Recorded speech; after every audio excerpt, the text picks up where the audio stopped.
ஜமீன்தார் அவர்களே, பழனி முருகப்பெருமானுக்கு தங்கமயில் வாகனம் ஒன்று தயாராகி கொண்டிருக்கிறது. நான் தான் அதை தயாரித்து கொண்டிருக்கிறேன். வாகனம் தயாராகிவிட்டது. அந்த மயிலுக்கு 2 பக்கத்திலும் கண்கள் பதிக்க வேண்டும். அந்த கண்களுக்காக ஒரு கோமேதக கல் என்னிடம் இருக்கிறது. அந்த கோமேதக கல்லால் ஒரு கண்ணை பதித்து விடலாம். ஆனால் இன்னொரு கோமேதக கல் தேவைப்படுகிறது. அது உங்களிடம் இருப்பதாக எனக்கு தோன்றுகிறது. அந்த கோமேதக கல்லை மட்டும் நீங்கள் தந்தீர்கள் என்றால் பழனி முருகப்பெருமானுக்கு தங்கமயில் வாகனம் தயாராகிவிடும். தங்கமயில் வாகனத்திலே அந்த முருகப்பெருமான் தவழ்ந்து வருவதை நம் கண்களால் பார்க்க முடியும் அப்படின்னு இந்த சித்தர் போய் கேட்குறாரு.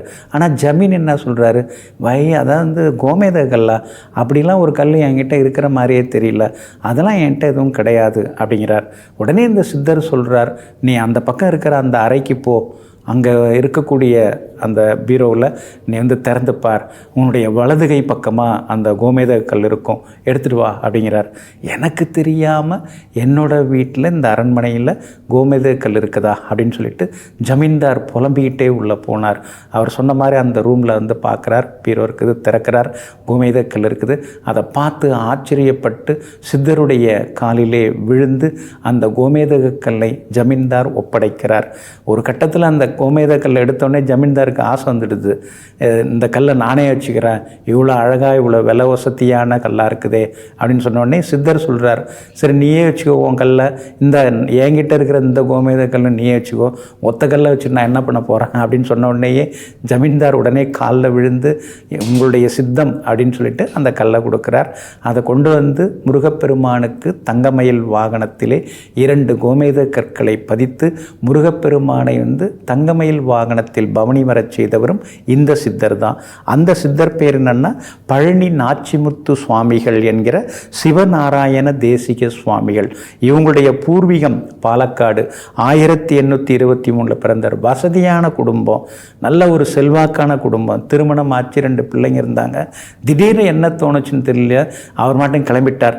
மலைமலையாக கிளம்பி ஆன்மீகத்துக்குள்ளார சேர்ந்தார். பழனி மலைப்பாதை, அந்த யானை வழி பாதை அமைச்சதும் இந்த பெரிய மகான் தான். மிகப்பெரிய மகான்.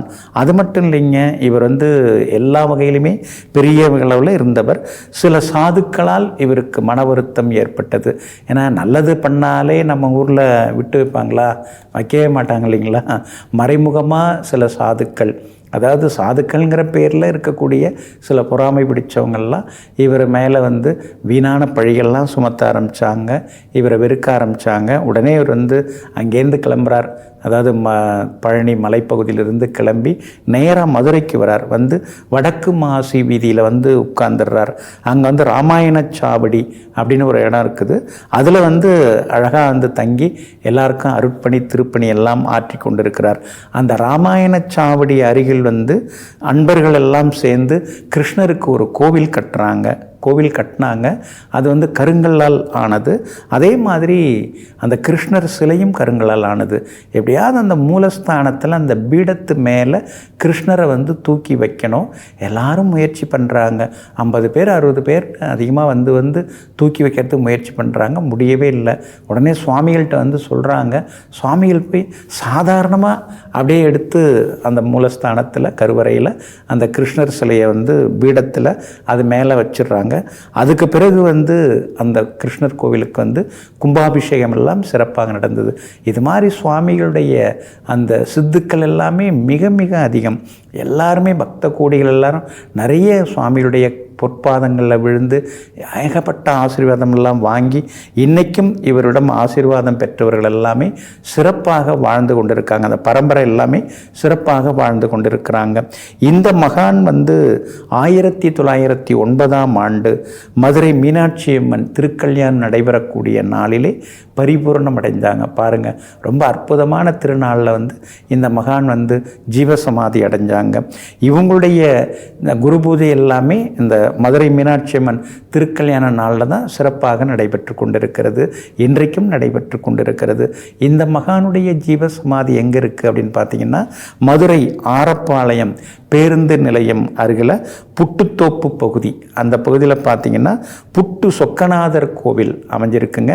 அதுக்கு எதிர்ப்புறம் மடம் இருக்குது. இந்த மடத்தில் தான் இந்த மகானுடைய ஜீவசமாதி அமைஞ்சிருக்குங்க. இந்த மகானை போய் நம்ம வழிபட்டோம்னா நம்ம மனசுக்குள்ளார ஒரு தைரியம், ஒரு கம்பீரம் வர ஆரம்பிக்கும். அரசு காரியங்கள், கவர்மெண்ட்லேருந்து ஏதாவது முக்கியமான வேலை முடியணும் அப்படின்னு சொன்னால், அரசு காரியங்கள் ஏதாவது முடியணும்னா இந்த மகானுடைய ஜீவசமாதி சென்று வழிபட்டோம்னா அரசு காரியங்கள் எல்லாமே நல்ல விதத்தில் முடியும். அதே மாதிரி ஏதாவது நம்ம கோவில் கட்ட ஆரம்பிச்சிருக்கிறோம், ஆனால் அந்த கோவிலை கட்டி முடிக்க முடியலை, எதிர்ப்பு இருக்குது அல்லது பணப்பற்றாக்குறை இருக்குது அப்படின்னு தோணுச்சுன்னா இவருடைய ஜீவசமாதியில் போய் நம்ம உட்கார்ந்து தவம் செய்து தியானம் செய்துட்டு வந்தோம்னா இந்த மகானுடைய ஆசீர்வாதம் கிடைச்சி கோவிலையும் சிறப்பாக கட்டி முடித்து கும்பாபிஷேகம் செய்யக்கூடிய பாக்கியமும் கிடைத்து விடுங்க. இது மாதிரி எத்தனையோ மகான்களுடைய ஜீவசமாதிகள் நிறைந்தது நம்முடைய பாரத திருநாடுங்க. அதனால் நம்மால் முடிஞ்ச வரைக்கும் மகான்களை சென்று வணங்குவோம். பழனி நாச்சிமுத்து சுவாமிகள் என்கிற ஸ்ரீ சிவநாராயண தேசிய சுவாமிகளுடைய ஜீவசமாதி சென்று வணங்குவோம். அனைத்து வரங்களையும் பெறுவோம்.